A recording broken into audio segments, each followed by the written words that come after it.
Folks, we're going to go ahead and get started. Counselors, if you guys can just keep an eye on the waiting room and keep letting people in as we get started, that would be great. Before we get started, we have a new assistant principal in the building, Joe McNamara, who is here and wants to do a quick intro. So take it away, Joe. Good evening, everybody. I just wanted to introduce myself. I'm Dr. McNamara. I'm one of the new assistant principals here in the building. And I just wanted to say what a pleasure it is to be working with you. I'm going to be the house principal for seniors. And I've heard nothing but outstanding things about this senior class. And it's going to be an amazing experience. Once I do start with you, I'm not officially there yet, but once I do, I am in Mr. Thomas's office. And if there's any concern that you may have, anything that you may want to talk about, any issue that you may have, you can always feel free to stop by and see me. So I'm coming from the Coatesville Area School District. I've been an administrator here for almost 8 years. So I do have experience in that field, but my passion is making sure that everybody on this Zoom page and all of our students in Radnor are supported and have a great time, in their senior year. So just want to take a second to introduce myself, and I look forward to seeing you all in a few weeks. Thank you, Mr. Lemon. Awesome. Thanks, Joe. Okay, so just a couple of housekeeping things before we get started. First, just wanted to let you know we are recording this, and we'll be posting the video on the website, as well as a copy of the PowerPoint that we're going to walk through tonight. In case there's anything you missed or want to catch up on, you can go back and watch the video or re-access the PowerPoint. I do recommend in the upper right-hand corner, clicking over to speaker view as opposed to gallery view will make sure that you can see, the counselors are going to take turns talking tonight and covering portions of our presentation. And that way you can always kind of have in the forefront the person who's presenting at that moment. And the last thing is that we have the chat closed right now to begin, but we will open it at the end so that folks can pose questions to us. And we are willing to stay here as long as we need to answer your questions. All I would say is if you have questions of sort of a personal nature, something specific to your situation that doesn't apply sort of to the larger group, I would just ask that you save those questions and follow up with your counselor directly tomorrow or at some point moving forward. We want to keep the questions as general as we can. With that being said, I am going to jump in and get started here.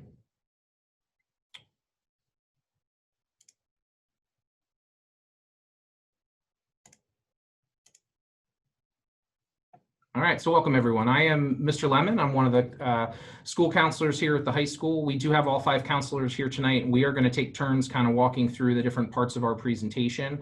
Our hope is that you'll walk away from tonight kind of feeling like you have a handle and an understanding of all the different pieces of this puzzle as you move forward. We get that it's a lot of stuff to take in.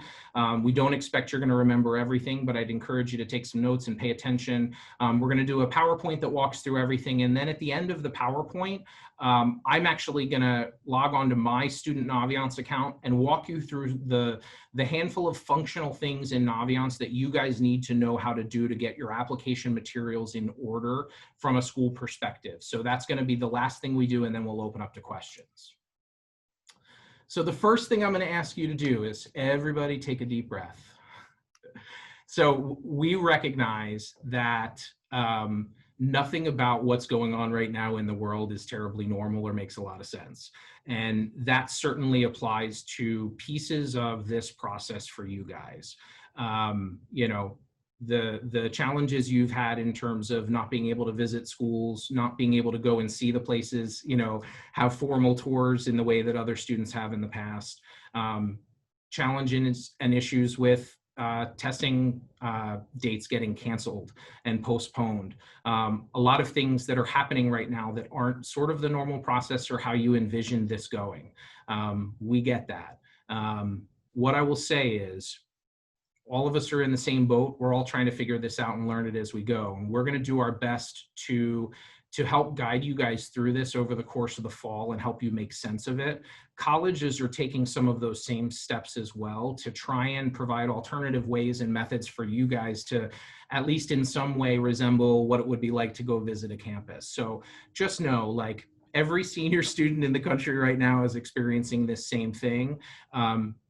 Focus on the things that are within your control, which is staying organized, working your process, asking for help when you need it, and making sure you're doing the things you need to kind of keep yourself moving forward.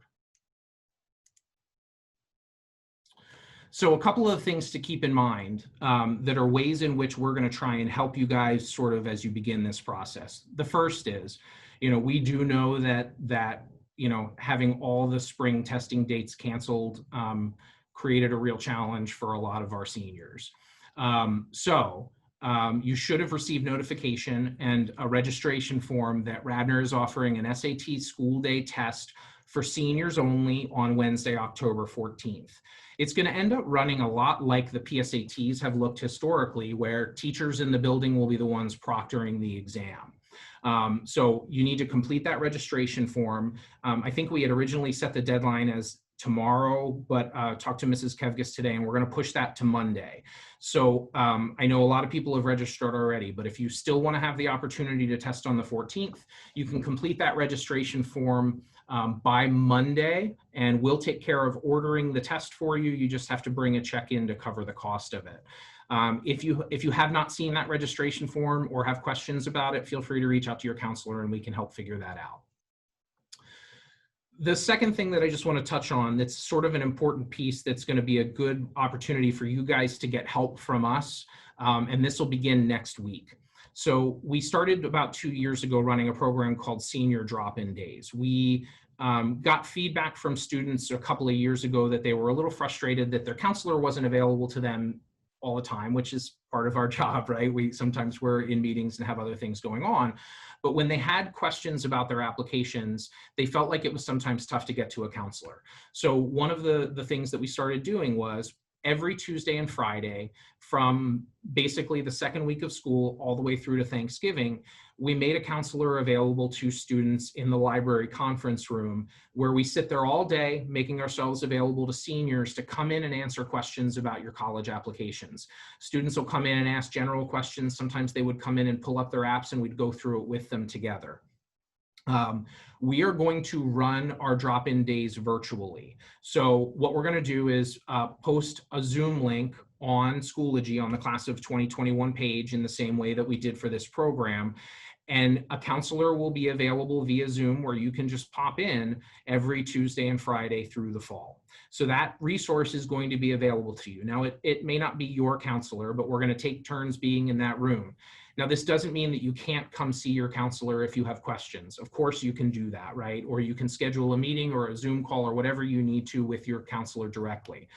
But if in the moment it's easier for you to just go see whoever's available in that room, just know that we're happy to help you and we're all well equipped and prepared to answer any questions you have. The last thing I want to touch on is that there is a ton of information available on the school counseling page of the high school website. If you go to the school counseling page, there is a navigation on the left-hand side, and one of the buttons on there is college and career planning.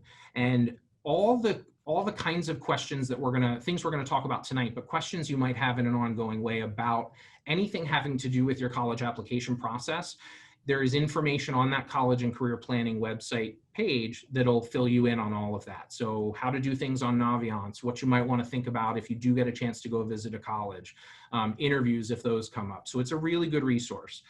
We are talking about and working on translating or moving some of that information over to Schoology, because we know that's a resource that you guys use every day, right? So that's a work in process for us, and we're going to work toward that. But in the meantime, the website is, I think, a really, really good resource for you, and I'd encourage you to take a look at it if you have questions. So before I pass it off to Mrs. Seymour to kind of jump in and do her part, all I'll say is this process is anxiety producing under normal circumstances. Obviously, things aren't terribly normal. I think all of us are feeling, everyone's emotions are pretty heightened at this point, and I totally understand if you're feeling a little overwhelmed by it. What I would just tell you is come talk to your counselor. Come talk to us about it. We'll help kind of get you in a calm and centered place and focus on the things that you can control. And it's something that we want to do. We recognize that you've got a lot going on right now, and we want to be a support for you through this process. So I am going to mute myself and pass along to Mrs. Seymour to go ahead and jump in and get started. All right. Thank you, Mr. Lemon. What I want to talk about for a couple of minutes is the college visits and what we're seeing as options these days. So I'm going to take a minute and talk about campus visits, and we'll use Marist College on the Hudson River as an example. And then we'll talk about college fairs, a virtual college fair that's coming up. And then we'll talk about the admissions representatives that come to Radnor High School. So remember, you're spending a lot of time, a lot of energy, and your parents are spending a lot of money on applying to each of these schools. Do your work. Know that it's a school that's a good fit for you. All right, so what you see now is the Marist College homepage, and this is for their visits, their visit page. And if you notice, it says in-person visits, self-guided visits, and virtual visits. They're offering all three of these options, and we're seeing a lot of this with every college. Marist is just really doing some creative things, and we thought this might be a good example for you to see. The in-person visits are your traditional visits. Get you on campus, walk around, meet with representatives to do an information session. Marist even offers a sunset campus tour over the Hudson River. And then they have self-guided tours. You register in advance. They'll give you information when you arrive, and you can do a walking tour on your own, or they'll give you information and you can drive around campus on your own and do your own self-guided tour. And then they have the virtual tours, virtual visits, and hopefully you've tapped into a lot of those at other schools, other universities. Those can be in a group session where you're hearing other kids' questions, or it could even be one-on-one. And if you scroll down a little bit, Mr. Lemon, a little bit of perfect right there. So one of the things that I think is really cool that Marist is doing, and you may see this at other schools, is you can actually do a campus tour with somebody from a specific major. And colleges were doing this when you were in person, some of them. But now, so for example, you can, Mr. Lemon, you don't have to click on it, but you can follow this young lady who is a cybersecurity student, and she's going to talk to you about what the academic life is at Marist in her major. She'll talk about campus life and living on campus. And then she even goes into talking about some of the fun things that she's doing off campus and off of school hours. So some pretty neat things. Marist is a really great sample of what's going on, and give them a try. See what's out there. The next thing is a virtual college fair. There is this one group, it's the National Association of College Admissions Counselors, and they are offering a series of virtual college fair visits, September 13th, October 12th, October 18th, and November 8th. And you register in advance. Students can register, parents can register. It's just a great opportunity to, maybe even go in different pathways if you wanted to. But at the NACAC Virtual College Fair, you can visit with over 600 colleges or universities. And before you register, you can see what colleges are going to be a part of that particular date.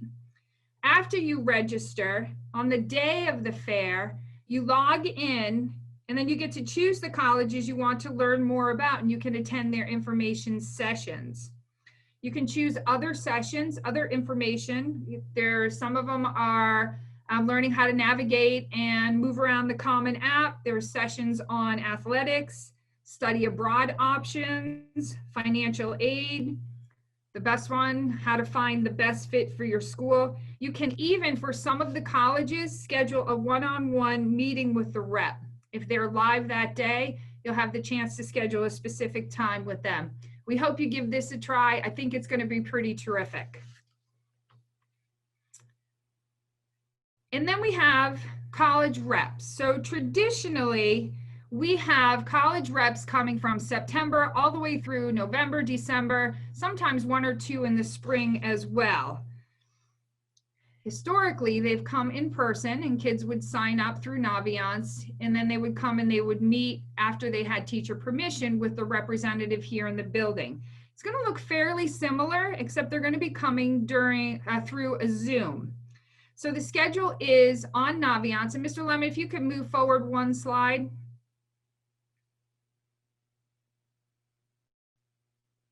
It looks like this, although this I think was a snapshot from a few days ago. So the schedule in Naviance, it is updated daily. So check often because it does change on a pretty regular basis. So you'll sign up in advance for the schools you're interested in meeting with and the ones that work with your schedule. And then you're going to look for the Zoom link just before the meeting starts. So it could be a couple of hours, it could be 20 minutes, it could be 5 minutes before, but just be ready at the time of the Zoom session, and then you'll be able to use that link to log in and meet with the representative.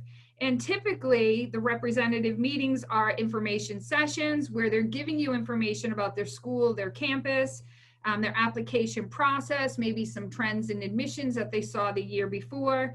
And then there's the opportunity to ask questions.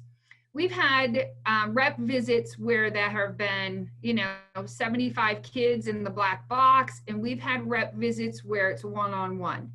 If it's a small group, if you're the only one there, what a terrific way to make a great first impression with the admissions rep. Because very often these are the same people that do the first read of your application. And if they remember you as attending their Zoom session, that's a great way to continue to have them advocate for you. And then don't forget, just like in the past, if you're going to do one of these Zoom sessions and it interferes with a class, you have to get teacher permission to attend and miss class. All right, I'm going to shift gears just a little bit. So you've done your research. Now it's time to get organized. You got to know your deadlines. A quick overview of the deadlines: rolling admissions. Many of the PASHE schools, the Pennsylvania State System of Higher Education, which includes Westchester, Bloomsburg, Shippensburg, Lock Haven, they're all on a rolling admissions, kind of a first come, first serve basis. They open up early. We've already had kids accepted to Millersville and I believe Kutztown because they decided to get their application in as soon as they opened. And there's plenty of room, so kids who are qualified are getting a quick decision. Once more applications come in, there's less room, they have less room to accept, and sometimes things become, or admissions becomes a little more selective. The priority, the next line down, is also tied to rolling admissions, and some of these schools have a date, like Penn State, for example, has November 30th as a priority deadline historically. As long as you get your application in before November 30th, they look at you through a certain lens. After November 30th, they look at the decisions they've made, the acceptances for the most part, and then they kind of readjust their admissions criteria. More often than not, it becomes more competitive after their priority date, at least for Penn State. So if you can, target any priority deadlines that you see in your application process. And then we have early action and restricted early action. Early action simply means that you're taking action early. It's non-binding. If you are accepted, you do not have to decide to go. You see the deadlines on there, usually November 1st, November 15th, but sometimes we'll see an October or maybe even a December 1st deadline. You're simply getting your application in by that deadline, and then the college is agreeing to give you some kind of a decision relatively soon, usually mid-December. A lot of times it comes just as we've left for winter break. And it could be a yes, it could be a no, and it could be a deferral into the regular applicant pool. Same thing with early decision. But let me talk about restricted early action. Restricted early action is still not binding, but what is restricted about it is that they have some rules. And often it's similar to an early decision where they only want you to apply to one restricted early action school or yes, which would be that one, and no early decision schools. So those are kind of their rules and their guidelines, but it's non-binding. If you're accepted, you do not have to go. And then early decision, that is the one that's binding. So you'd only apply to one school early decision, similar timelines to the early action and the REAs. And for those kids who aren't ready in early November to say, yeah, if I get in, I want to go to this school, because it's a bigger picture than really what you want. A lot of times there's a financial piece tied to it, demographic piece. It's a little more complicated than an early yes or no in November. So kids might sit on the process, think about schools, maybe get some rolling admissions decisions back, early action decisions back, and then jump into the ED2 pool. Still binding. You're still saying to them at the time of your application, if you accept me, I will come. But it buys you a couple of months to get your application in and gather more information to understand and respect what an early decision applicant really means. And then there's the traditional deadline, the regular decision, usually January 1st, January 15th, sometimes February 1st. And those decisions will come later, and somebody will talk about those later in the process. But those are pretty much your deadlines. So when you begin to prioritize your applications, you want to pay attention to those deadlines. And not every college offers all of those. Some might have one or two. So you have to pay attention to that as well. And know those deadlines. These are not merely suggestions. These are real deadlines. If your application isn't in before a deadline, they will not consider it. All right, one last thing for me. I want to talk about the most important piece of your application. And this is your transcript, and it is the document that represents all the hard work that you have put into your high school learning. On Tuesday, when you picked up your books, you should have received a hard copy of your transcript. We want to make sure, rarely are there ever errors on the transcript, but look it over real quick and make sure that you don't have an incomplete or a WD or something there that doesn't belong there. And just let us know so we can clean that up before you ask us to send it. And then on this transcript are also the courses that you might need if you have to report your own transcript, self-report your transcript. So this is a very important document to have on hand as you move along the process. And then there's the weighted GPA and the unweighted GPA, and of course the courses you took, the levels and the grades. All right, one last thought about your transcript. If you notice in the bottom right-hand corner, you see a senior year schedule. We call it your courses in progress. Once you request your transcript and we send it, colleges are going to expect mid-year grades, if not first quarter grades, mid-year grades and final grades that match that list of courses. So make sure your schedule is firm and finalized. Most of them are now because we've had deadlines for changes already, but colleges do expect these courses with grades at the very end of this process. All right. All right, I'm going to kick it over to Mrs. Pace now, and she's going to go into details about the application itself and its related components. All right, thank you. We're going to talk about the application. The first thing is how you're actually going to apply to schools. There are a couple different applications that schools use. Many of you are probably already familiar with the Common Application. It's accepted by more than 900 schools at this point. To use the Common Application, students will actually create their own account on commonapp.org, and you'll get to fill out one single application that can be sent to any school that will accept it. It takes out the work of filling your demographic information multiple times, but many schools will still have some supplemental questions and perhaps essays for you to answer on that Common App. The Coalition application provides another way to apply to multiple schools using a single application. While newer to the college scene than the Common App, the Coalition is currently comprised of more than 140 schools across 34 different states.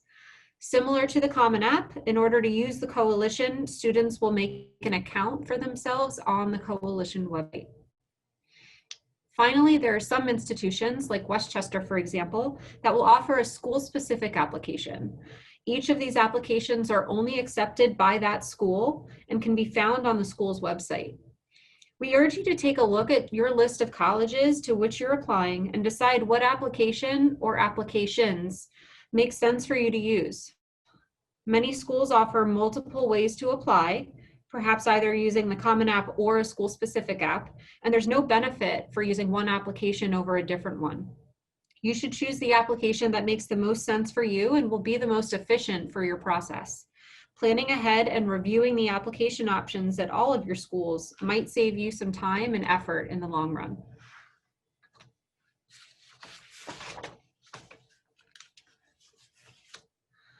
On Naviance, you will develop a list of colleges that you're applying to. This is populated as you add schools, request transcripts, or match your Naviance account with your Common App account, which Mr. Lemon will talk about later. Once a school is added to this list, it shows how you are choosing to apply to that school under transmission type, or it says type, submission type. This can be automatically filled in if the school only accepts one type of application, but other schools give you some choice. Naviance will give you 3 options: using the Common App, applying directly to the institution, or by mail. If you're applying using the coalition application or a school-specific application, you'll indicate on Naviance that you're applying directly to the institution. To ensure that we send all of your materials, like your transcripts and letters of recommendations, through the correct system, make sure that you correctly indicate how you're applying to each school. Like I said, Mr. Lemon is going to show you later tonight how this works.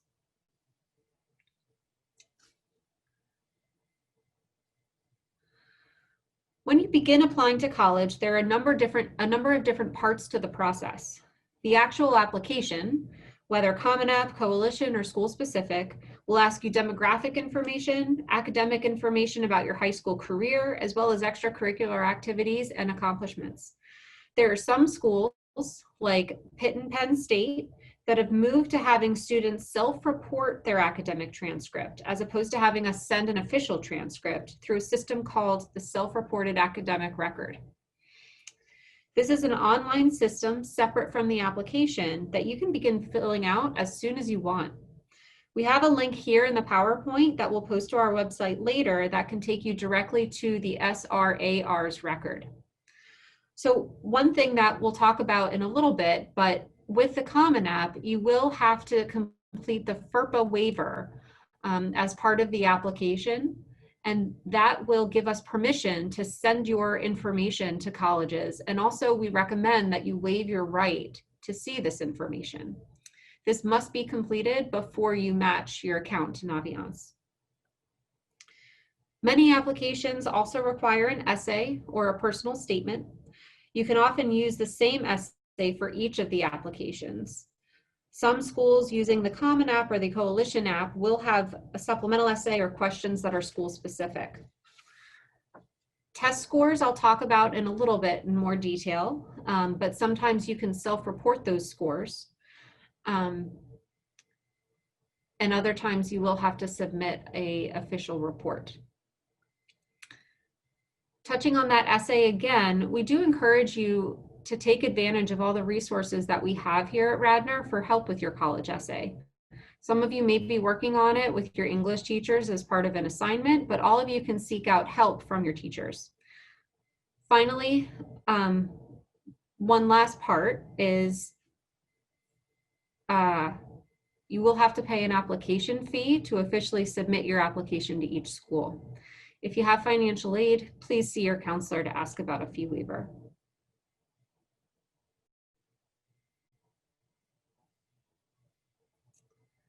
Like I said, test scores are another important part of your application. This year, due to COVID, many colleges have gone test optional, as we said earlier. So it's important to check with each school about what their requirements are this year in particular. If the school does require official test scores, you'll need to submit an official score report of either your SATs or your ACTs directly from the testing agency. To send your SATs, you'll go to the College Board website, and to send your ACTs, go to the actstudent.org website and select Send Your Score. Some colleges will allow you to opt for score choice, meaning you only need to send your highest scoring test dates, while other colleges require you to submit all scores from that particular testing agency. Like I said earlier, some colleges have begun to accept a self-reported test score from applications during the admissions process, only requiring the official score report after a student is accepted and chooses to enroll at that institution. We have a link here to the test optional list from fairtest.org. This is a growing number of schools that do not require students to submit standardized test scores. The test optional process can vary from school to school, and some may require some additional information, like a writing sample or responses to a series of short answer questions in place of test scores. We should note that some schools may be test optional for admissions purposes, but they may ask you to submit test scores to determine merit scholarship eligibility. We strongly urge you to review each college's testing requirements this year. Finally, know that AP scores are not technically part of the admissions process. Colleges will see what AP classes you might have taken and your final grade on your transcript. While you certainly can self-report or submit an official AP score report to the admissions office if you're satisfied with your scores, some schools will not use them when making a decision. These are typically used after you enroll at a college to determine if you can place out of a course or potentially earn college credit towards graduation. It will not hurt your application if you choose not to disclose your AP scores during the admissions process.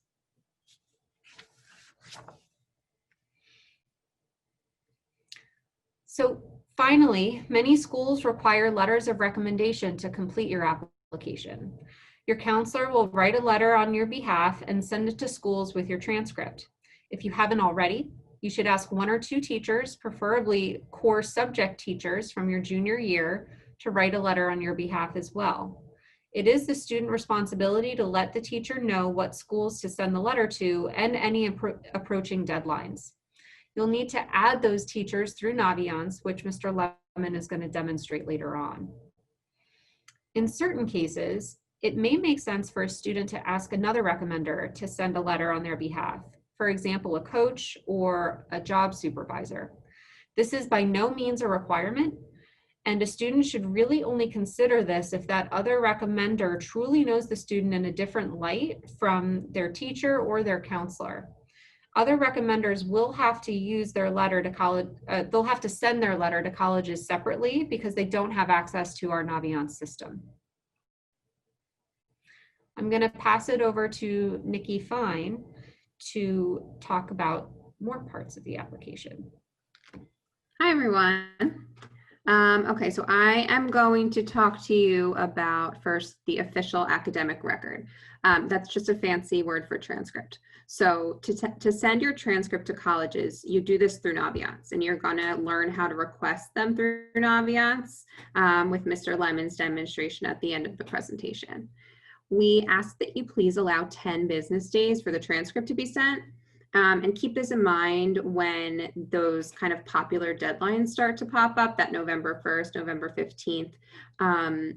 You know, for those dates, we might recommend more than 10 business days, but for all deadlines, you know, making sure you do request with 10 business days, 10 school days ahead of time. We tend to get a lot of requests in the beginning of the school year, and it really helps us when we have that notice. So when you request your transcript via Naviance, you're actually requesting a few other documents as well that go along with it. So we send the transcript, which you did see the example of on a few slides back with Mrs. Seymour. It also lists your senior year courses.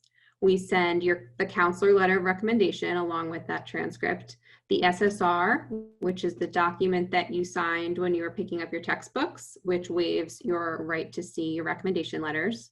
And then we also send the Radnor High School profile, which is a kind of an overview of our school and our community, gives them a sense of what Radnor's about. You can find a hard copy of this on our counseling page on the high school website if you're interested. So when the first quarter ends, you're going to have the option to send your first quarter report card to any of the schools that you've applied to. There's going to be a form that you'll fill out if you do want to send them, and we'll certainly make you aware of that form and how to access it as the time gets closer. But again, this is optional. There are some schools that might require it, in which case you would still have to fill out the form. In February, our office automatically will send your mid-year grades to all the schools that you've applied to at that point. The mid-year report shows your semester grade only. So it'll show that's the combination of quarter 1, quarter 2, and then that midterm. You don't need to request that report. There are some situations where students want to send their third quarter grades in April. Just reach out to your counselor if you feel like this makes sense in your situation. And then finally, in June, the counseling office automatically sends your final transcript to the school that you have indicated to us that you're attending. Okay, so options and supplements. There are some additional parts of the application that won't apply to all schools and are sometimes really program specific. So let's first talk about interviews. So although they're not typically available, some schools do give the option to interview. Most of the time these interviews are hosted by alumni, and they're generally more informational rather than evaluative. Specific programs may offer interviews, but certainly look and see each individual school's website for more details about that. Resume. In certain cases, there may be other materials that you supply to colleges, such as a resume. There's a resume feature in Naviance that you can access. It's available to you. But you can also always go online and look up examples there to give you an idea of what a student resume might look like. Auditions, so certain music or theater programs, for instance, may require an audition. And again, you can visit each school's website for more details about that. Portfolios, so art schools, art programs, anything of that nature often require a portfolio of your work. And then supplements. So if you have a special skill or a project that you want to share with admissions, such as like a video you produce or something like that, you can contact admissions to ask specifics about how do you go about submitting those materials. And even if you're not applying to that major, so video production in this instance, showing colleges elements that can add to your application can help when they're reading through your file. Okay, so here, this is really important to listen to. So students are responsible for 4 things. So sending the actual application, sending your test scores if that's applicable to you, requesting your transcripts, and requesting your teacher letters of recommendations. So we're trying to get everything to arrive around the same general time and certainly before the deadline. So let's talk through sending the actual application. So completing and submitting the application and paying the application fee for each school you're applying to. That's responsibility number 1. It's important to note that applications must be submitted by the deadline, and colleges do not offer flexibility around that.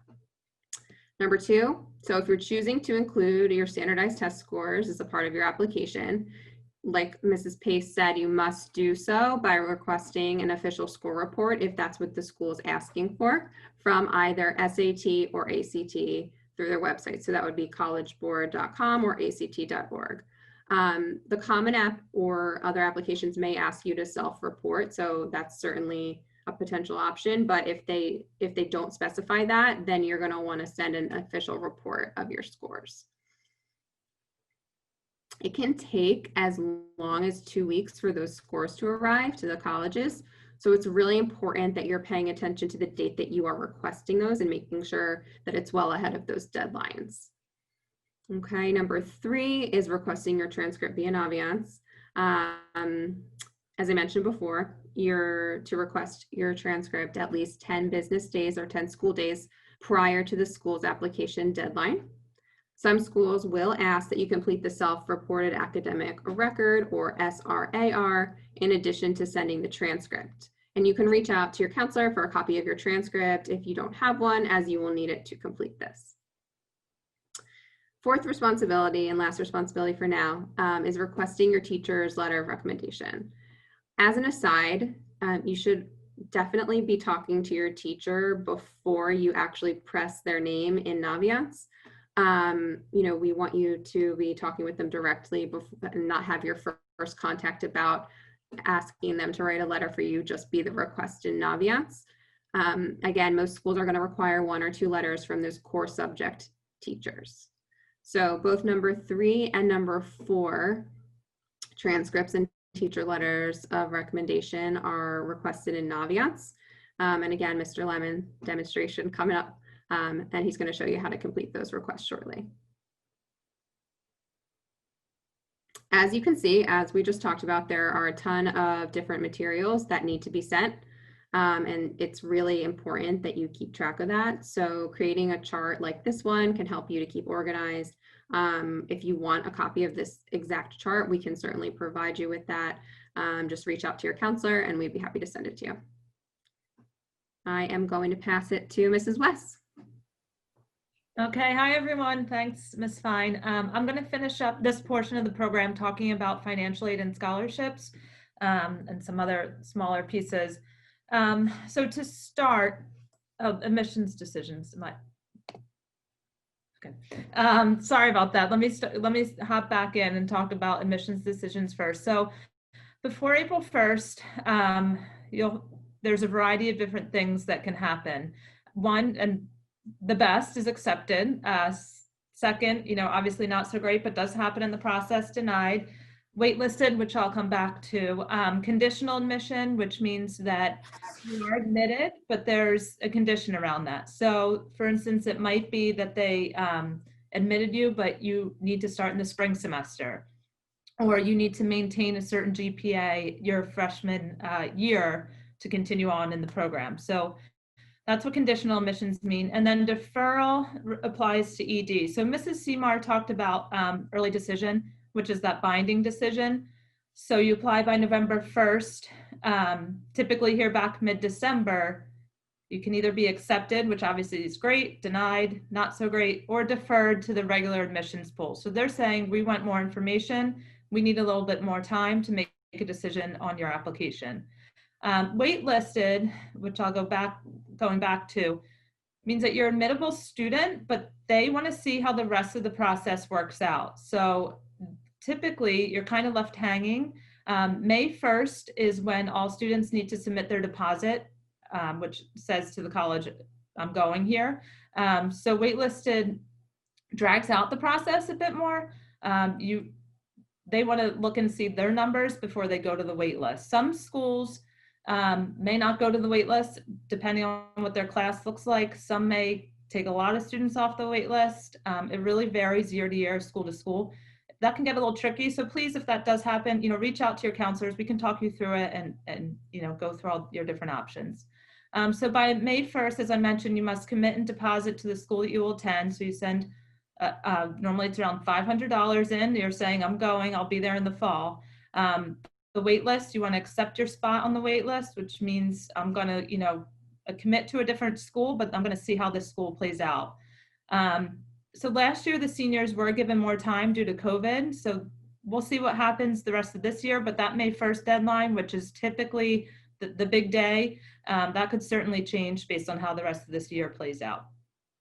So now I'm going to talk about financial aid and scholarships. So the FAFSA, which you may have heard of, it stands for the Free Application for Federal Student Aid. It's available to complete on October 1st. It uses your tax information to determine students' eligibility for federal student aid in the form of grants, loans, or work-study programs, or a combination of all three. Parents will need to use prior year taxes, which is 2019 tax information, to complete the FAFSA. It is available to complete up until June of 2021, but it is advised to complete it as soon as possible after October 1st so that you don't miss out on any federal, state, or institutional aid. And it does need to be completed each year that you plan to attend college. Because of COVID, many families' financial situation looks different than it did in 2019. You'll still need to use 2019 taxes to complete the FAFSA, and initial aid packages will be built from 2019 information, but please know that you can discuss your specific financial situation with college's financial aid officers. That's why they're there. These conversations should take place once after a student's admitted. So you can see here we've partnered with FEA, the Pennsylvania Education Assistance Agency, to offer a FAFSA completion information event on October 1st through Zoom, and we'll send out more information as we get closer to that date. So the CSS profile is another online application that collects financial information used by certain colleges and scholarship programs to award institutional aid. Similar to the FAFSA, the profile is available to complete after October 1st, and it's advised that it's completed no later than 2 weeks before the earliest priority filing date specified by the college. So for instance, if Ithaca is a school that uses the profile, and they have a priority deadline of February 1st for early action applicants. So for that school, it's recommended that you submit the profile 2 weeks before February 1st to be sure that everything's in by the deadline. The CSS profile is really only required by certain colleges and universities. The list of schools is listed on the CSS profile's website. In addition to tax information, the profile will ask more in-depth financial information to determine institutional aid. Differing from the FAFSA, there's a cost involved in completing the CSS profile. So the FAFSA is free and awards federal aid, and the profile is an application that is required in addition to the FAFSA, which awards institutional aid. And then some colleges and universities have their own financial forms that they require applicants to complete. You'll want to be aware of each school's requirements and deadlines as you move through the financial aid process. So next, just a bit about scholarships. So right now you guys are in the thick of college applications, and that's what you should be focusing on. But once you send in those applications, we recommend shifting gears and looking into scholarship opportunities. There's often a lot of free money out there and some great resources available to identify scholarships. There is a list on Naviance that Mr. Lemon will point out. And any scholarship opportunity that we're aware of here in Guidance, we post right on Naviance. These can range from local to national scholarships, and the criteria for each scholarship is listed right there on the Naviance website for you guys. There's also websites that will match scholarships to students based on GPA, interest, or extracurricular activities. So we list two there that we like. One's fastweb.org and the other is scholarships.com. Then there's a Radnor Scholarship Fund, which offers scholarships to Radnor seniors each spring. These are for 4 years and are awarded based on financial need. There is an application and interview process involved. Applications don't open until the early spring, and we will certainly send out a lot of information once those are available.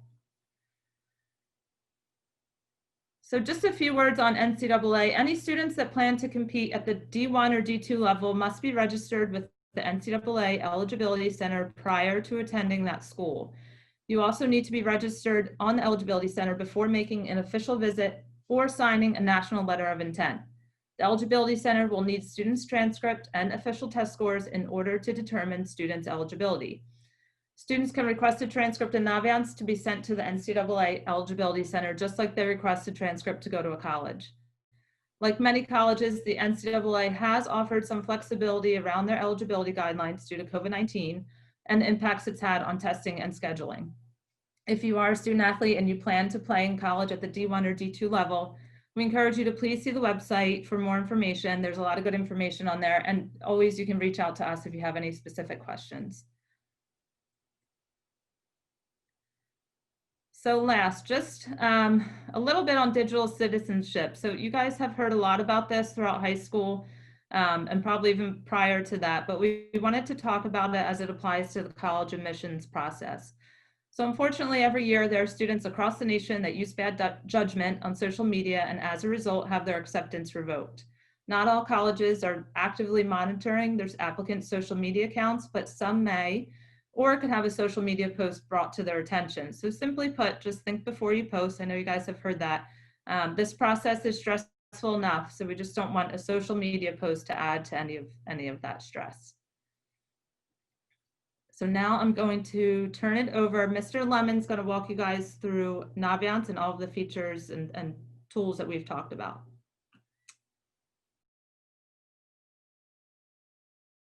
All right, would help if I unmute.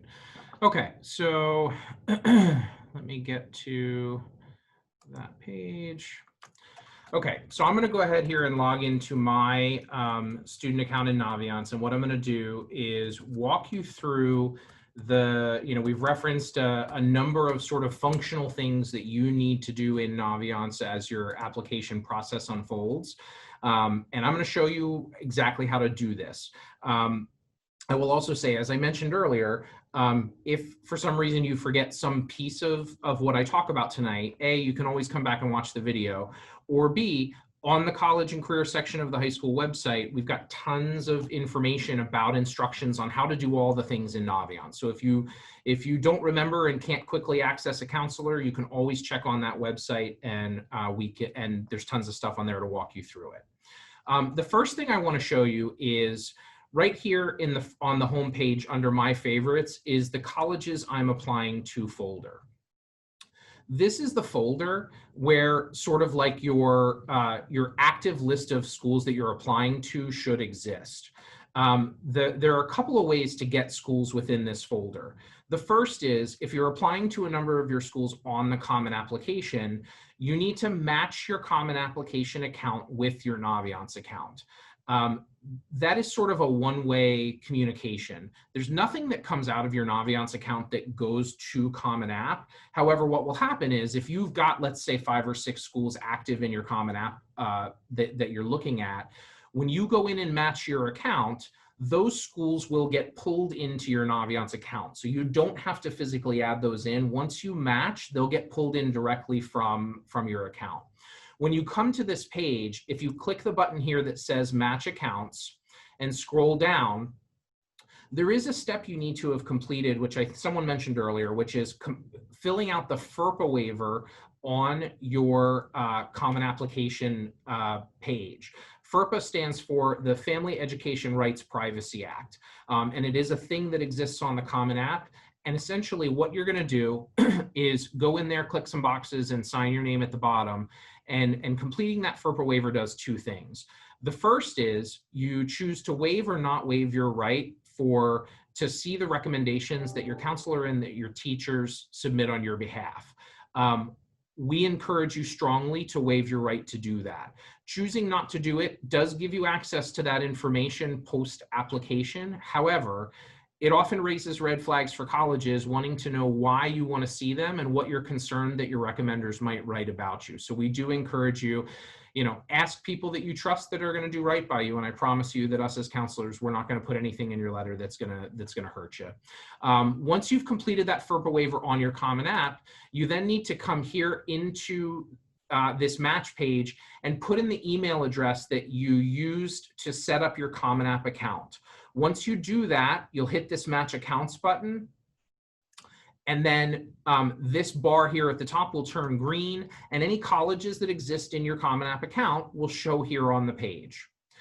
If you're applying to schools that are not on the Common App, adding schools into this folder is simple as just hitting this plus button, coming in here, typing in the name of the school that you want to apply to, indicating the application type. For example, sometimes it'll only give you one option, but if they have multiple application types, you can choose that. And then and you want to indicate in here which way you're applying. Are you applying via the Common App or direct to the institution? Once you do that, you hit Add Application, and then you'll see here that Shippensburg now shows up in your account, okay? So the other thing that you need to do once you've added a school in, right here under Application, you can see it says unknown. So for example, some schools give you multiple options for how you submit an application. You can submit it either through the Common Application or directly from their website. If you click this unknown button, it will, if a school has more than one option of how they accept the application, it'll give you the option on here to choose either direct to the institution or the Common App. And it's important that you set that appropriately for how you're planning on submitting the application. So you want to make sure that this list matches the list of schools that you're planning on applying to. We cannot send transcripts for schools unless they exist within this folder, and your teachers cannot send recommendations to your colleges until and unless they exist in this folder. So it's important to get this folder updated with the appropriate list of schools. When it comes time for you to be ready to request your transcripts for the schools that you're applying to, which again, we ask that you give us at least 10 business days before a deadline, but if you'd like to get them out sooner than that, that's okay. You'd come here, hit this request transcripts button. You're always going to be requesting initial transcripts. And then when you hit this drop down, it'll pull up the entire list of schools in your account, and you can simply click on the ones that you want to request transcripts for and hit done. And then you hit request and finish, and that sends notification to our office that you're ready for us to start working on getting your records together and submitting them off to that school. You can submit records, you can request your transcripts well ahead of a deadline, but we do encourage you not to send your transcripts a significant amount of time before you're actually going to submit your application.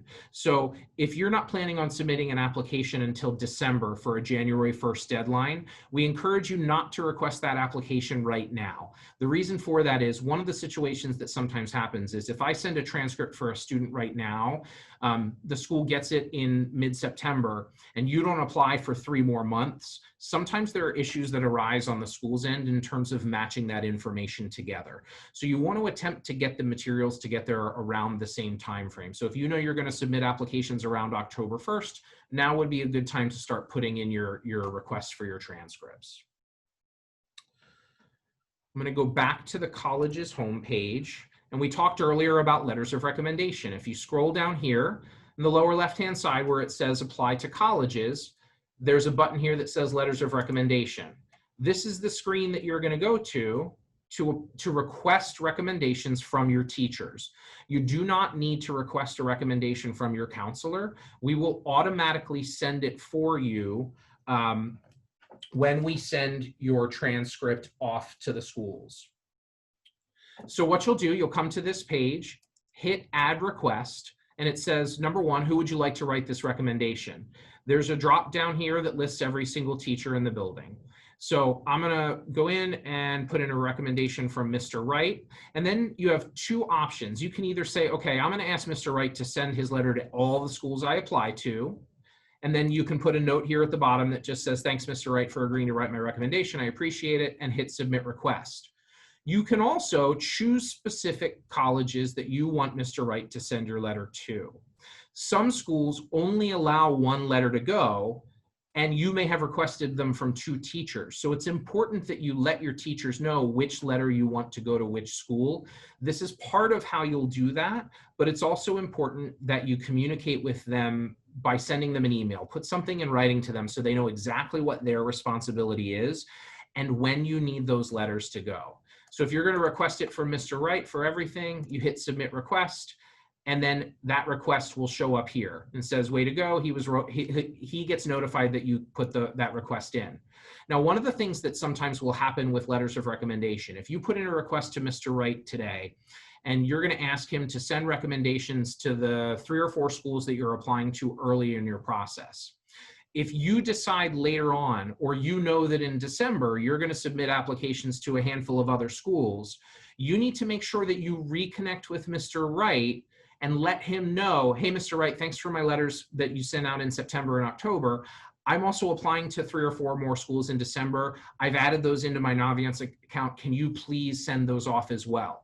Teachers do not get notification when you add additional schools into your Naviance account. You are responsible for communicating about that, and it's really important that you let them know, because otherwise they don't know you've added additional schools and their letter doesn't go there. So that responsibility is on your shoulders, all right? The other thing that I wanted to mention was that one of the things that we as counselors ask you to do in terms of writing our recommendation for you is to fill out what's called your brag sheet. Many of you have done this already, but if you have not, you can find it in the About Me section of your Naviance account under My Surveys. And you can see right here, there's a brag sheet for your counselor recommendation. If you don't see it in this place, because this is where surveys in progress are, if you click See All Surveys, it'll take you a list to all of them, and you can then click on the brag sheet, and there are a list of questions that we're going to ask you to complete and your parents to complete as well. this is really critical for us to help us write a good letter for you. We know a lot about your academic performance here at school, but we don't necessarily know all the outside activities that you've done, what your long-term goals are. And part of our job as a counselor is to write a letter that sort of ties that all together, that talks about how, if you're interested in being a doctor and you've taken lots of science classes and you're in the medical careers program, helping us kind of connect the dots on all of that is part of what will help us write the most effective letter possible for you and on your behalf. The other thing that I wanted to show you, which exists on the college's homepage, is the college visit schedule that we talked about earlier. So that's here in the lower right-hand corner. And if you hit show more, that'll show you that we're starting our college visits on September 21st with Towson University. We've got some schools signed up right now. You can see as we scroll down, there are days when we have 5, 6, 7 colleges coming in. If you find a school on here, let's say I wanted to come to the visit with Boston University, you just hit register now, and you're registered for that. If you click view details, it'll tell you exactly what date and time the meeting is, who the representative is coming in, and some comments. This is also where you will go on the day of the visit to find your Zoom link for that visit. They will exist here on this page. So again, just to show you, once you've registered, it'll be here. You click the view details button and it'll show you the Zoom link as well as detailed information about that visit. Again, we do encourage you, if you have to miss class time for those visits, you really need to talk to your teachers ahead of time, and you are responsible for making up any work that you miss during those visits. The last thing that I wanted to show you is the section on scholarships. As Mrs. West said, we have a lot of scholarship information that kind of makes its way to our office. Some of it digitally, some of it through hard copy stuff that comes in the mail. And we take all of that and put it here on Naviance. And what you can do is scroll down and try and find scholarships that seem to make sense for you. So if you wanted to find out about the Benjamin Franklin Scholar Award, you click on that specific scholarship and it'll give you specific information, usually a website, a deadline, what the award is, and sort of what the requirements are and qualifications are for that. So there is tons of scholarship information available in here. You can also go back in and do this again. There's also what's called a scholarship match here. If you click on the scholarship match, this Naviance system will attempt to match scholarships to your sort of demographic profile. Now, some of these matching criteria are because the scholarship doesn't have any specific criteria, but some of them are based on minimum GPA or some other demographic information that matches up to you. So that might be a way for you to sort of work through this list a little more effectively than just looking through all the hundreds of different options. If you're still in a place where you haven't quite come up with a finalized list and you're looking to do research, this whole research colleges section on the right-hand side, there's a search tool that allows you to plug in information. You can go in and find detailed information about any specific college that is of interest to you. If you go into the colleges, I think that's everything I wanted to show about that. Ladies, anything I missed? Anything that you feel like is important that I need to hit on that I didn't cover through the demonstration?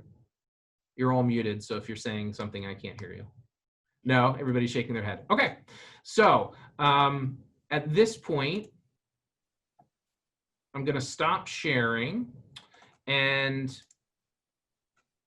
it looks like we are open to chat. So if you have questions, now is the time to put them in. We will do our best to answer anything and everything you want to put out there. So someone said, will RHS be offering an in-house ACT test day similar to what was offered for SAT?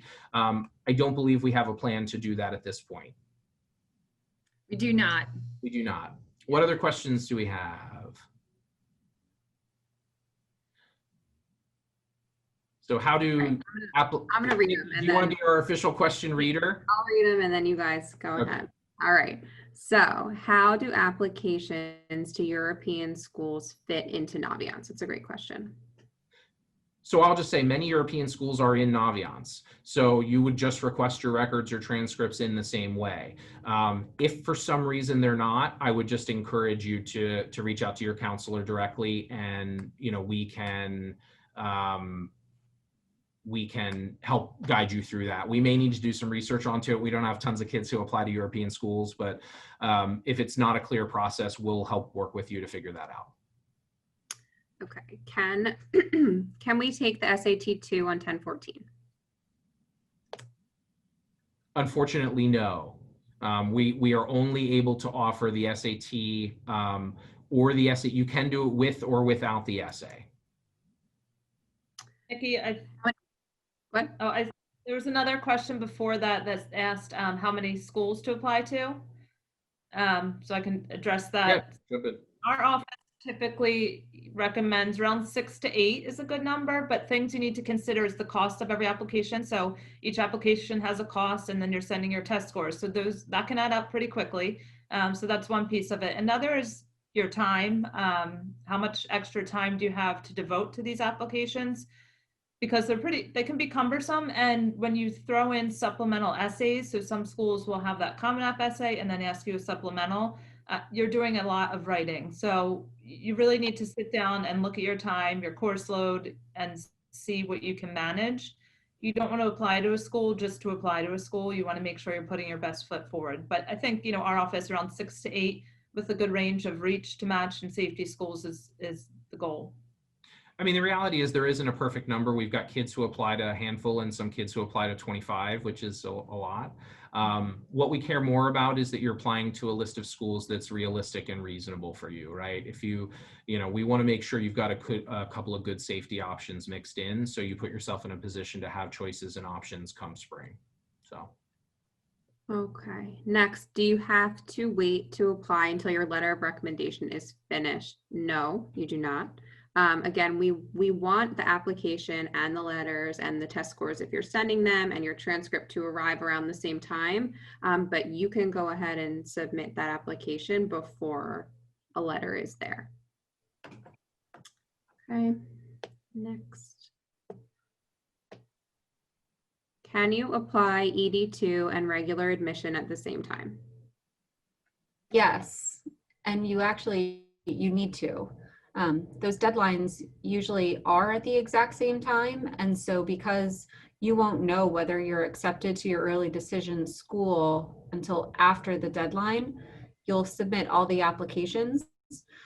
If you find out that you're accepted at that ED2 school in February, you'll need to rescind your applications from your regular decision schools and just let them know that you no longer need to be considered. Okay. Do you recommend submitting resumes in addition to the Common App activities list?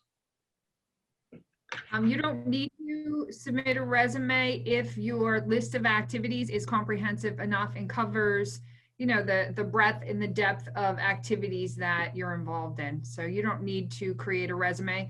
But if you do have a resume that exceeds those 10 possible activities, you can add that to the very end of the Common App where you have the optional information.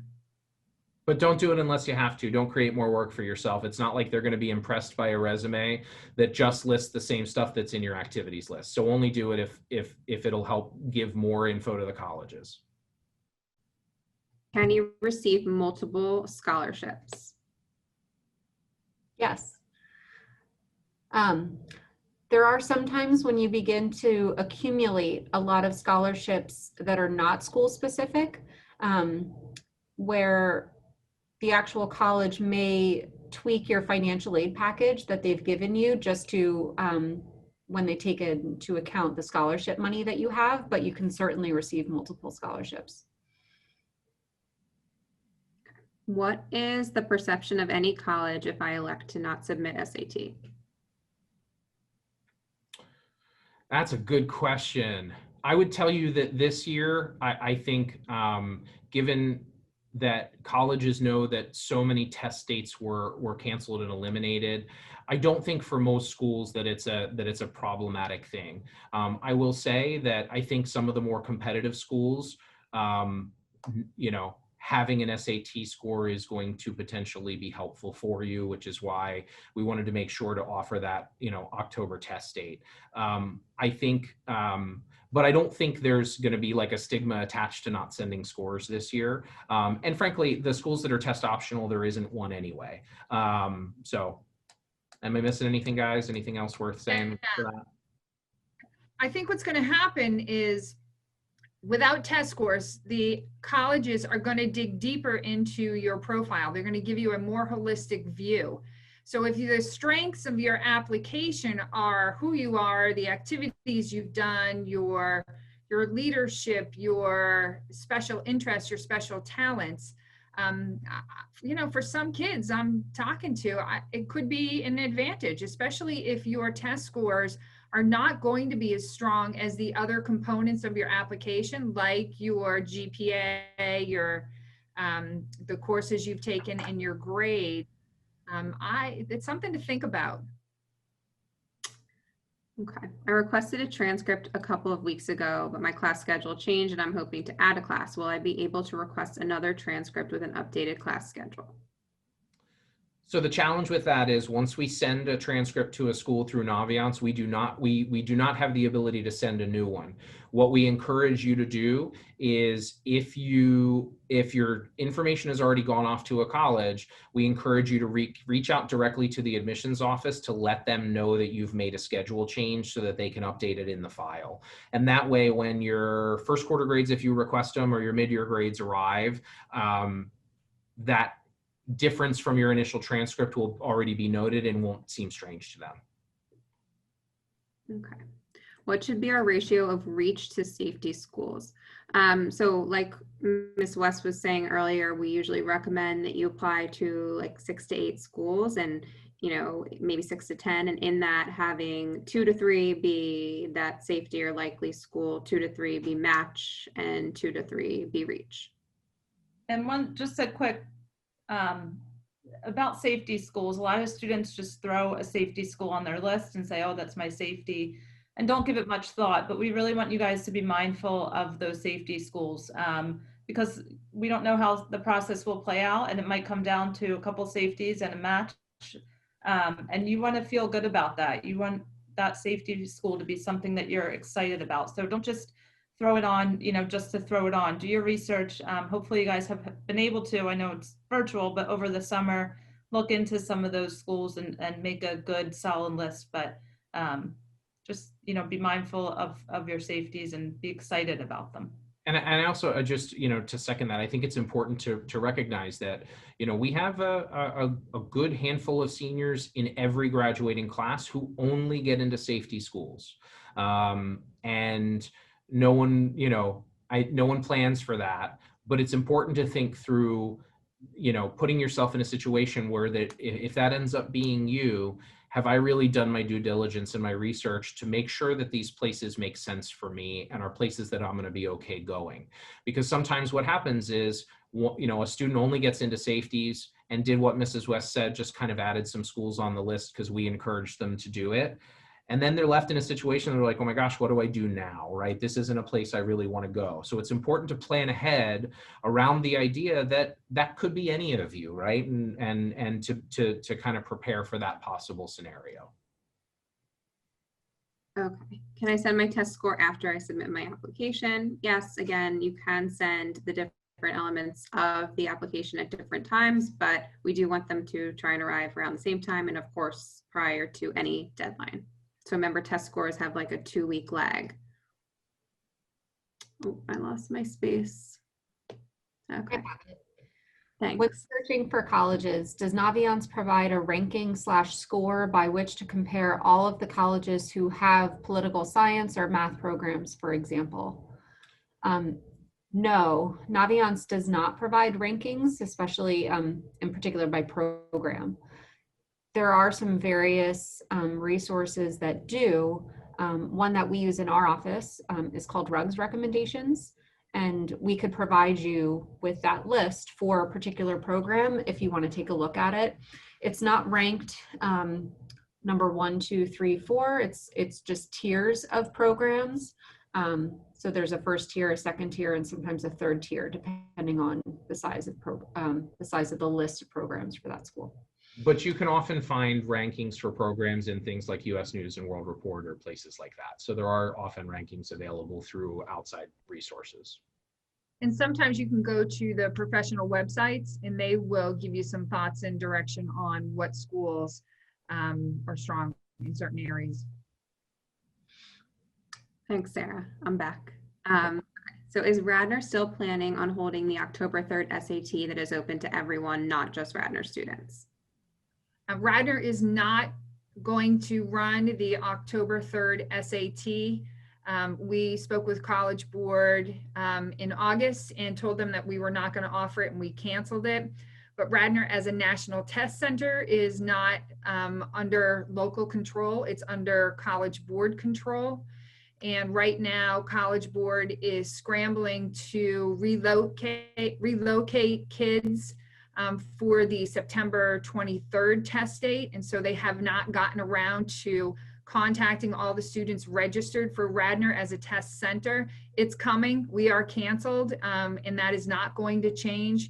But you haven't received a message from College Board yet because they are bogged down. And they're going to get to it as soon as they clear out and communicate with all of the September 23rd registered testers that were at sites that have been canceled. Okay. Do you know when scores will be given back after the in-school SAT date on 10/14? It usually takes 2 weeks to get the scores back.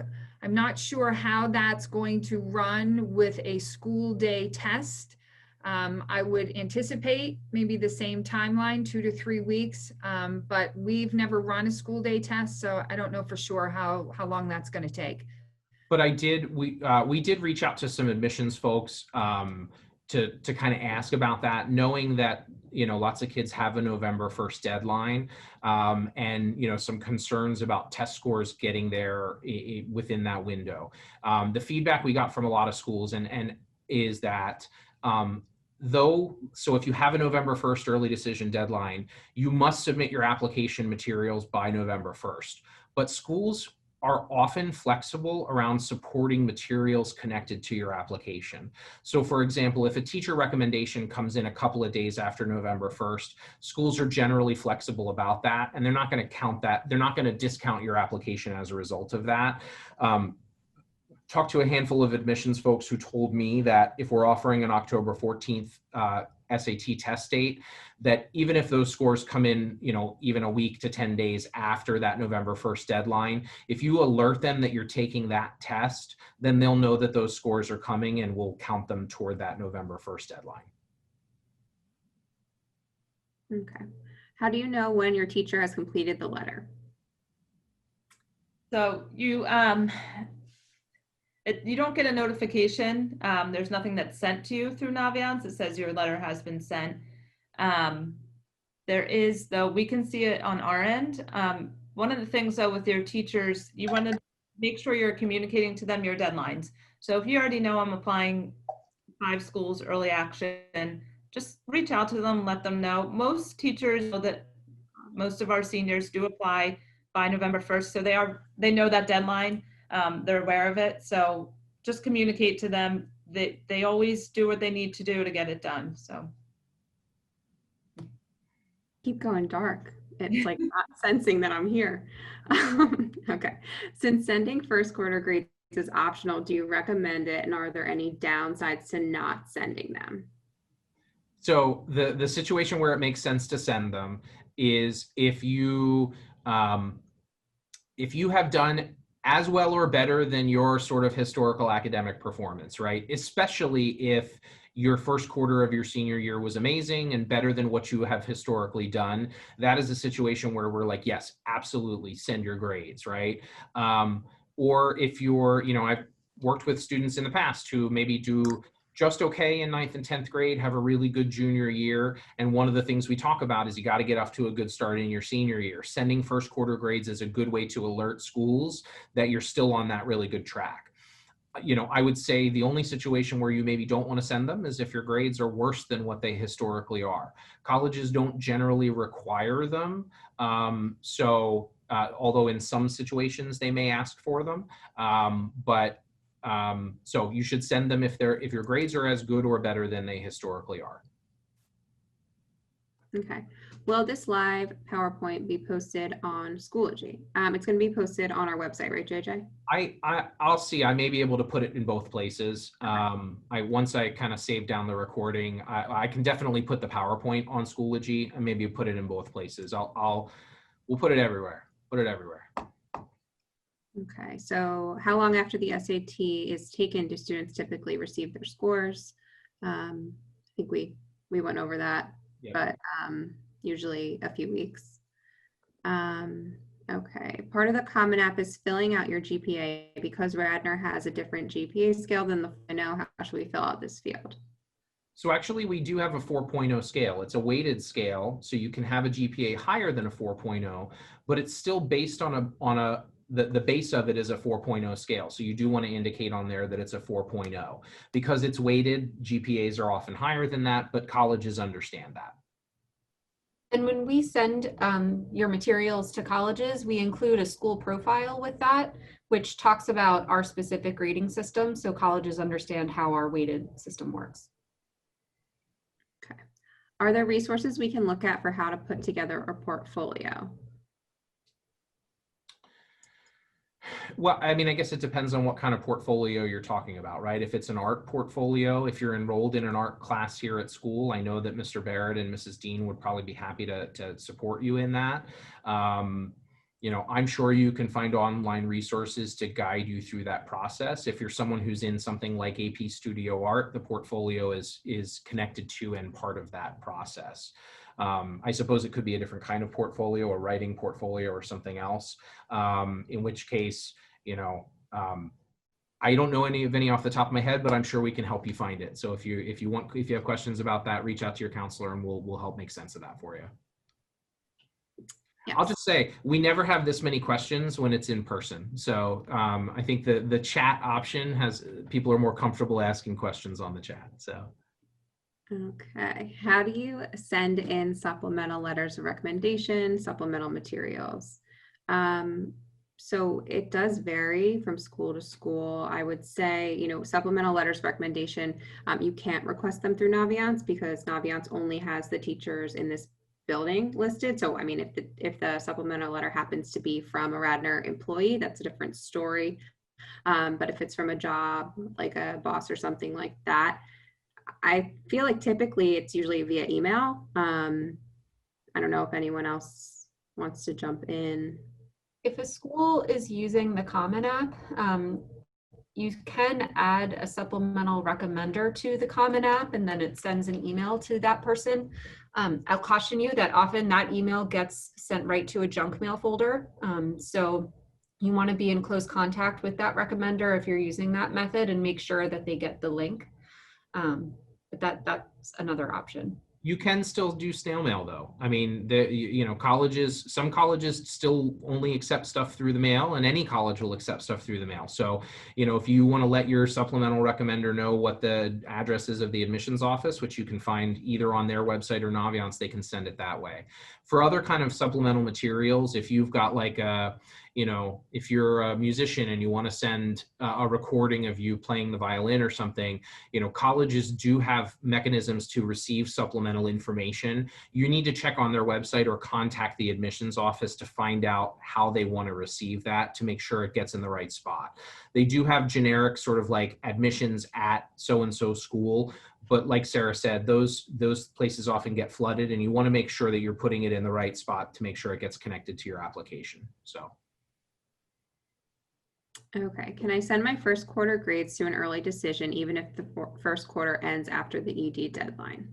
Yes, you absolutely can. In fact, if they are as strong or better than your academic record, yeah, anything that supports your application, send them.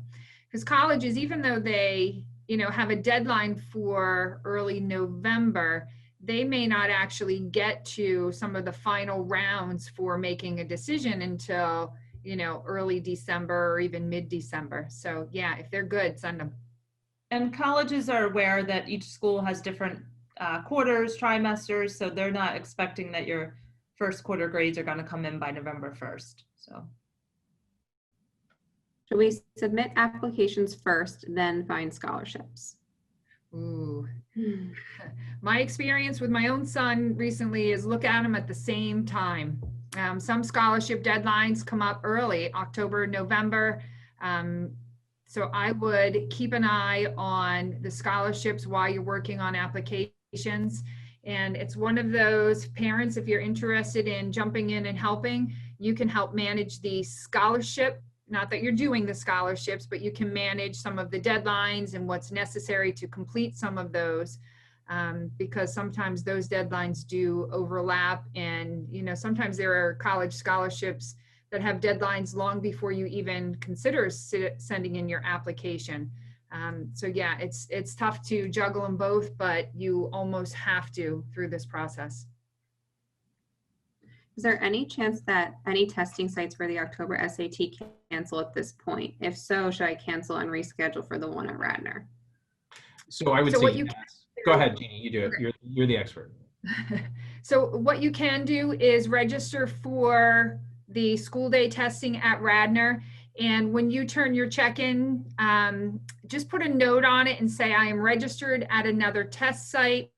And if I test on a regular, on a national test date, then I won't test at Radnor. Please hold my check. And so what will happen when you turn that in, we won't deposit that. And then if you actually sit for our test, then we'll cash it. And if you don't, then you'll just notify us and we'll pull that check and we can send it back to you. But you have to let us know. So put it on the note in the envelope when you turn in your check, and then maybe shoot your counselor an email so that we can let whoever's receiving the checks know. So there's a 2-point check to hold it. You could also do both, though, right? I mean, you could test on the national test day if you were scheduled at Radnor and they find another place for you to test. You could test on October 3rd and on October 14th if you want to. Not, you know, you may not want to, but it's not an either or. You could do both if that makes sense for your situation. Because that's really fun. Right. Well, yeah. Agreed. Is Radnor canceling the September SAT? So we don't. Radnor was never a test site for September. If you tell a school you're going to submit a test score because you don't have it in time, are you obligated to submit the score if you get it back and end up deciding you don't want to submit it? I actually spoke to Penn State today about this, sort of. So they are having you indicate if you're going test optional or not on the application. And they recommended that if you're not 100% sure you're going to be submitting it, to say that you're not sending your test score. And then you could always end up sending it as like an addendum to your application. I'm not sure exactly what that looks like at every school, but that was Penn State's advice. I would suggest reaching out to your school and asking what that process would look like. I know there are some schools that are test optional that once you make a decision to either send a score or not send a score, you're bound to that decision. So reach out to your specific school and ask them if you can go back and forth. Can you send both ACT and SAT scores to school? Sure. And many kids do. And there are conversion charts, so you can go on to Google and just type in ACT, SAT conversion and see, like, you know, and I'm just making this up, but a 30 on the ACT is comparable to a 1400 on the SAT. And if one of them is significantly higher than the other, you know, you probably just want to send the one that's higher. And I only say that because the testing centers charge you money to send the test scores. So, you know, sending both in that kind of situation, you know, you're kind of throwing money away. So. For the drop-in days, do you need to make an appointment on Schoology, or do I just show up? Show up. Yeah. The link will be available and you can click on it all day. Yeah, and we may, when you show up, you may have to sit in the waiting room for a couple of minutes if we're working with someone else and potentially having sort of like a private conversation about something that's going on with them. We may leave you sitting in the waiting room for a couple of minutes while we wrap that up. But yeah, no appointment necessary. So. Okay. In addition to grades and classes, what else is included on the official transcript, class rank, etc.? No class rank. Radnor does not rank, so that's not posted on the transcript. Keystone scores are on there. The transcript that we showed had one of them. The other two show up once you're actually graduated. It's on there. It's not really taken into consideration with colleges, but that's just another piece of information that's on there. Yeah, the only other piece is GPA. The cumulative weighted and unweighted GPAs are on your transcript, but other than that, no other academic information. Does Radnor have a list of outside scholarships that students can apply for? So we walked through earlier in Naviance, there's a huge list of scholarships. Those are pretty much all outside scholarships through different organizations. And then we did also show earlier in the PowerPoint that there are a couple of like what I'll call like sort of aggregator or scholarship warehouse sites like FastWeb and scholarships.com. There's MyScholarly. A lot of them are free. Some of them charge money, but those are places that pull together and aggregate scholarships from all over the place. There's a ton of them. So it can be a lot of work to navigate through that. Sometimes as much or more work than the actual like college application process. But there's tons of stuff out there, but Naviance is a good place to start often. I've come to the end. All right, so last call for questions. So just a few things. We'll post that chart that Ms. Fine went over to help you guys stay organized. Mr. Lem, we can just send that out through Schoology, right, as a PDF? Sure. Yep. You guys can all have access to that.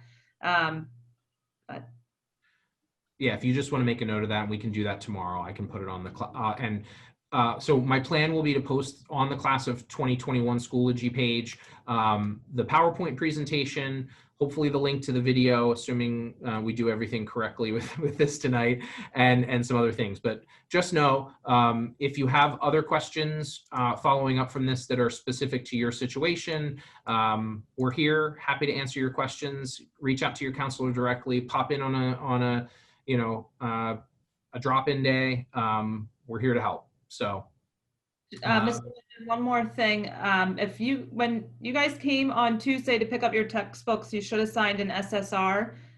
One of the 5 of us or Mrs. Boris were in the cafeteria having you guys sign that. That's part of what we send off with your transcript. So if you happen to not see us or didn't come in on Tuesday and just didn't do that step, reach out to your counselor. We'll just send you a document and you can send it back to us. But actually, let me say, we actually are in the process now of sending emails to the students who haven't done that yet. So if we don't have your form at this point, you'll get an email from Mrs. Boris with an attachment asking you to complete it with instructions on how to do it and send it back to us. So that process has already began this afternoon and will continue tomorrow. So don't ignore that email, please. Please. All right. Thanks for coming, everybody. We appreciate it. Hope you all have a wonderful evening.